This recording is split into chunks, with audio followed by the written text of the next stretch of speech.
this extraordinary thing happened. Out of a bush came a flame. And although there was a fire, the bush was not consumed.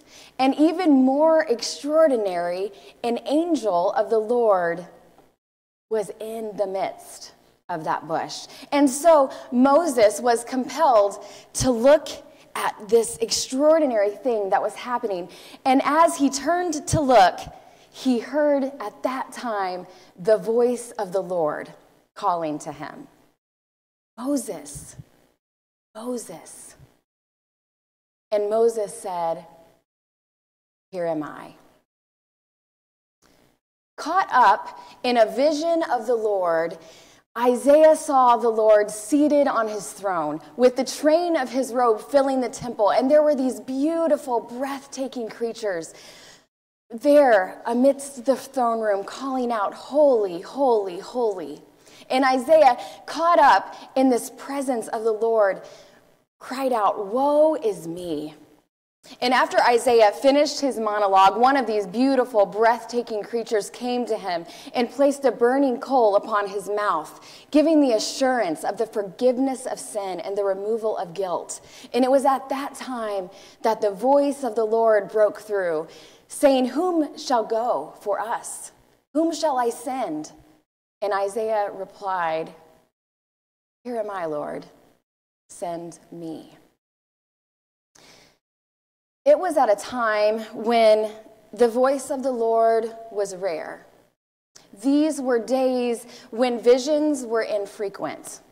And this was the time where Samuel, the young boy, found himself living with the priest. And one night, as he lay down to go to sleep, he heard his name being called, "Samuel." And so, thinking it was Eli the priest, he went into where Eli was and he said, "Here am I. You called?" And Eli said, "I didn't call you. Go back to sleep." And so Samuel went back once again, and once again he heard his name, "Samuel." And again he got up and he went to Eli and he said, "You called? Here am I." And Eli, starting to figure out what was going on, said, "Go back. It's the Lord calling you. If you hear your name again, tell God that you are listening." And so he went back and he lay down, and once again he heard his name, "Samuel." And this time, "Here am I, Lord. Your servant is listening." Here am I. Have you had a moment in your life where you were able to respond in some form or fashion, "Here am I"? What is your "here am I" moment? Do you have one of those moments? Most likely, it didn't come in the form of a burning bush. Although, if you did have that experience, I'm going to sit down and you're invited up here to just tell us about that. But it probably wasn't a burning bush. It most likely even wasn't some sort of a vision. Perhaps it was. Maybe it wasn't even as clear as what Samuel experienced, where you heard your name called. Maybe it was a still small voice in your heart, or a way that God started to lead you and you said, "Here am I." Or maybe for you it feels more like a series of "Here am I" moments, a daily surrender. What does it look like for you to say, "Here am I"? As we look at these passages in the Old Testament and look at the Hebrew language in which they were originally written, the phrase "here am I" is translated "hineni," and that means total readiness to give of oneself, complete availability. My phone is ringing, and I don't know if y'all can hear that, but I need to turn that off. Total availability. And so I wonder if we can ask ourselves, what does it look like to live a hineni life? A life of total readiness, complete availability. What does that look like for us? And I have to tell you, as we think about that, it's important to note that we serve a hineni God. A God totally available, ready to give all of himself for us. So one of my "here am I" moments led me to the mountains of East Tennessee. I had finished my master's degree at Asbury Seminary and received an invitation from a pastor in East Tennessee to come and meet with their search committee to be the youth pastor at the church there. And so even as I went and visited that place and saw that it was in the middle of nowhere, miles away from anything, I thought, okay, this really is a here in my moment. I'm never getting married. I'm moving to the mountains and it's not going to happen, but here I am, Lord. And so I went to that place and I was invited to come and serve as the youth pastor there. And although it was a Church of God congregation who typically is fairly welcoming of women in ministry, there was a lot of Baptist influence in this particular church. And so I was told by the pastor, I want you to come, but you need to know that you won't be preaching here. So come and be our youth pastor and be here. I support you, was the message that I got from the pastor, but it's enough that we're introducing the first female pastor on our staff. So come on. You can't preach, but come on. And so although, perhaps that could be a bit of a limitation, I'd hope to develop more of the preaching skill at some point in my life, but I realized, okay, maybe it's not the right time. This still is an opportunity for me to live Hineni. Here am I. And so there's one particular man in the congregation who really posed a particular challenge in that area. Let's call him Leonard. So Leonard, he was one of these who had a bit of a Baptist influence, and it was well known that he was not for this. And in fact, even as I sat in front of the church the weekend that I went to interview, and they had the opportunity to just fire questions at me, as some churches do, that question came from, I think it was actually this man's son, as they sat there together, and his son said, how are you going to teach the male students? And so I just answered the question, and we all sort of moved on.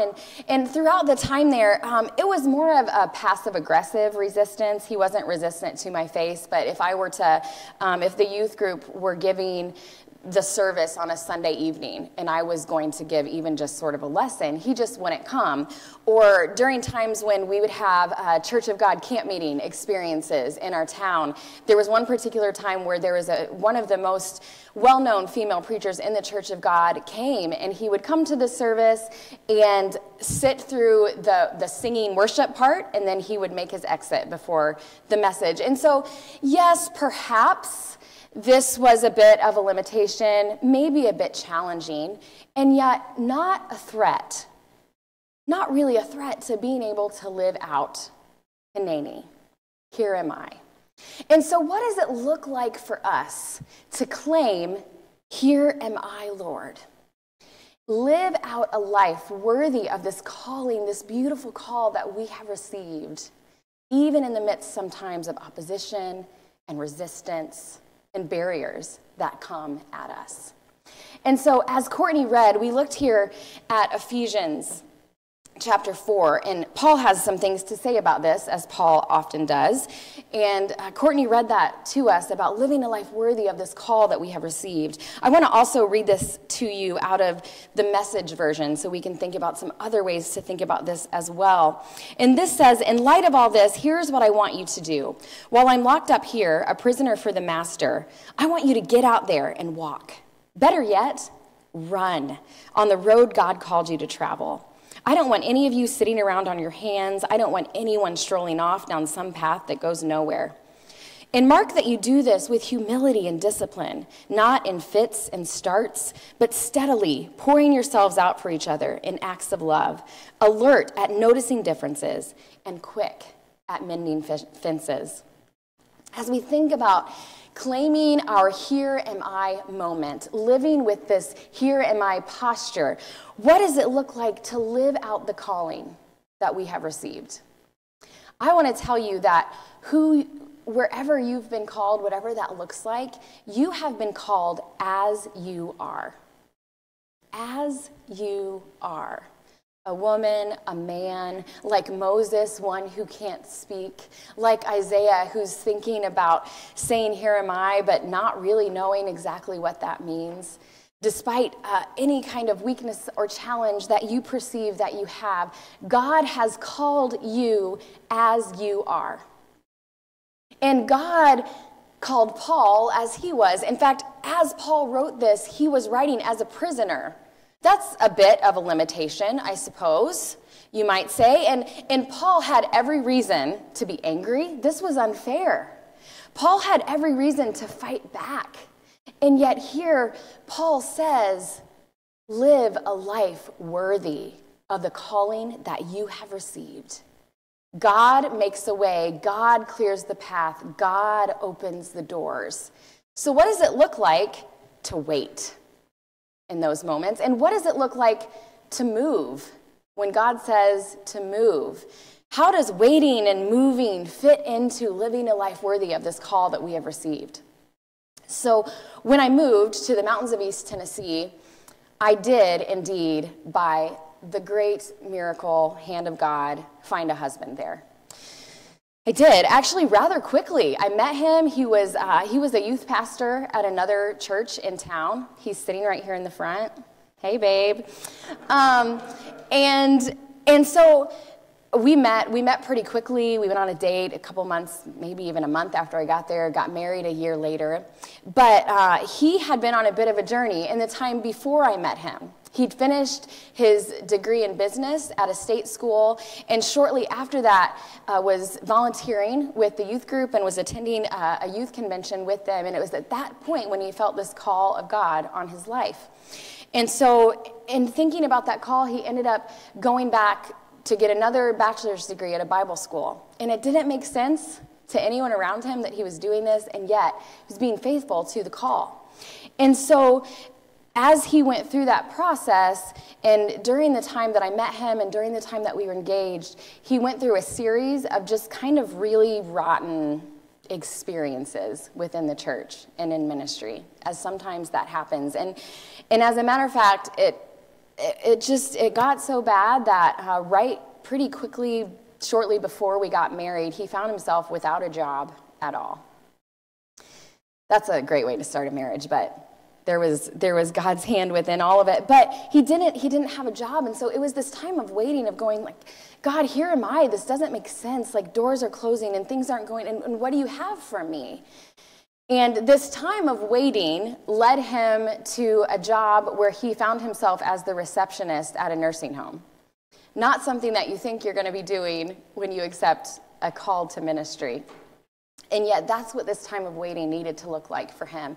And during this time of waiting, as people came in and out of the nursing home, he made some connections. And through that, he was invited to apply for the position of a hospice chaplain. And so that all worked out for him, and he started to serve as a hospice chaplain.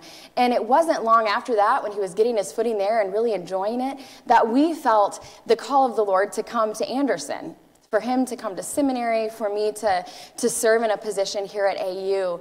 And it didn't make sense then either. And yet that's when God said to move. You've been waiting, and now it's time to move. Didn't make sense to anyone around us. We just had our first baby. Everyone in Matt's family lives in the area where we lived. Our daughter was the first grandchild on both sides of the family. You can make the connection about how well that went over at the time. And yet God said to move. And so we came here, and Matt faithfully attending seminary and thinking he was coming into this to be a pastor at a church someday. And yet, as things started happening and doors started opening, he began to recognize that really his calling was to be a hospital chaplain. Something that he never would have recognized or seen or found if he hadn't been faithful in that time of waiting that didn't make sense. A receptionist at a nursing home. That's where the connections were made and the doors were open to him experience chaplaincy and be called into that. It's in the times sometimes of waiting where the path becomes most clear. God clears the path. God makes a way. And when God says to move, what does it look like for us to run, not walk? Don't sit on your hands. Go. And so we claim our here am I moments, and we live a life worthy of the calling that we have received. And what does this look like exactly? So Paul, he talks about how he's a prisoner of the Lord. There's some barriers. There's some limitations. He has every right to be upset. And yet still, in this passage, Paul says to live with gentleness and humility, patience and love, That's what he's saying. We need to live even in spite of this place where he finds himself. And we think about Moses, who was called, and as he says, God, here am I, even though I can't speak. Even sometimes in the life of Moses, these acts of simple obedience that we see from him, it brings to him rejection. It brings to him accusations about being holier than thou and other things like that, just from him being simply obedient. And then, of course, Isaiah, when he says, here am I, the words from the Lord immediately following are, oh, by the way, no one's going to listen to you. You're going to be rejected. That happens, doesn't it? And yet, here Paul says, what's our response to that? Gentleness, humility, patience, love. And gentleness is this meekness that we find within ourselves by the power and the presence of Jesus. Meekness is not weakness, but rather it's being willing to submit to one another for the sake of Christ. It's power under control. It's surrendered. And then there's the patience that we're asked to embrace. And that's this long suffering that comes to us, a persistency in what we're doing, not giving up, not giving in, moving forward. And so how do we embrace these things in our life? You see, we're invited to become like Christ in his life and his death and his resurrection. What does that look like for us? To really embrace the incompatible ways of Jesus. The way that Jesus lives, it doesn't make sense to the world around us, does it? Live a life worthy of the calling that you have received. Following the example of Christ, the incompatible ways of Jesus, courageous gentleness, humble confidence, persistent patience, surrendered control. And so we claim our here am I moments, not in a way where we have to prove a point, but rather just trust that God will make a way, God will clear the path. God will open the doors. And so we claim that, and then we just get on with it. Get on with it. This world needs us to let go of our hang-ups and get on with it, because this world needs to know Jesus. And so we don't sit on our hands. We don't complain. We don't cling to those woe is me moments, although sometimes those do come, right? And that's okay. Isaiah did that. He said, woe is me. But then he got on with it, right? And that's what God calls us to do, eager to maintain the unity of peace. And when we begin to pick up and live in these incompatible ways of Jesus, it begins to reconcile us to our truest selves as image bearers of the Lord God Almighty. And as we embrace and begin to figure out what this means to live the gospel through the incompatible ways of Jesus, it reconciles us to one another. And that's where the peace comes, eager to maintain the unity of peace. And that's what draws the world to God. And that's what this world needs.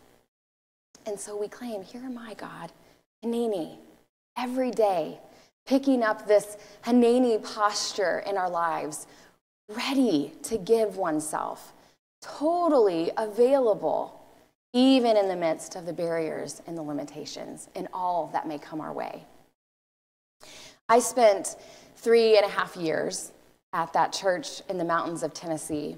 And during that time, like I said, there were some youth services about 3 times a year in the evening on a Sunday night. And so I would do some teaching, preaching, sometimes as a part of that. And there was one Sunday morning, probably in the last year that we were there, that there was a youth service on a Sunday morning. And that day, my husband and I co-preached together, and that made it okay. Even though I think you'd probably say preaching isn't your number one thing.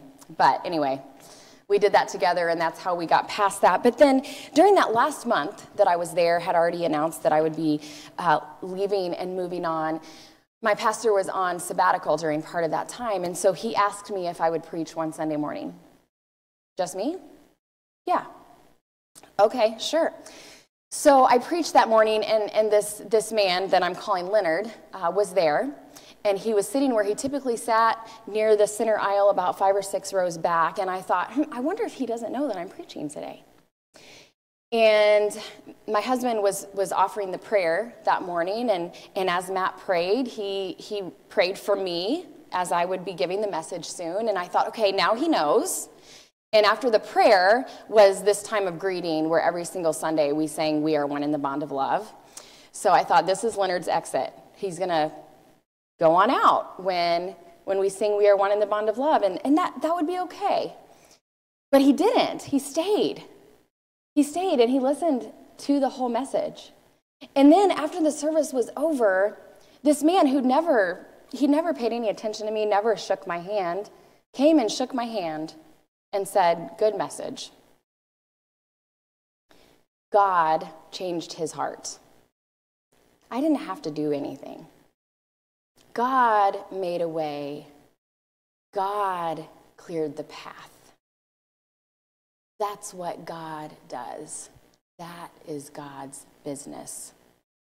Our business is humility, gentleness, patience, and love.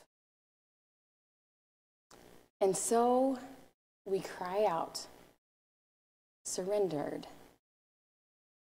"Hineni, here am I, standing.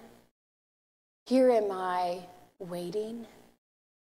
Here am I, staying. Here am I, going. Here am I, moving. Here am I, in spite of the barriers. Here am I, even though I can only see that small light in front of me. Here am I, courageous. Here am I, gentle. Here am I, persistent. Here am I, patient. Here am I, Lord. Send me.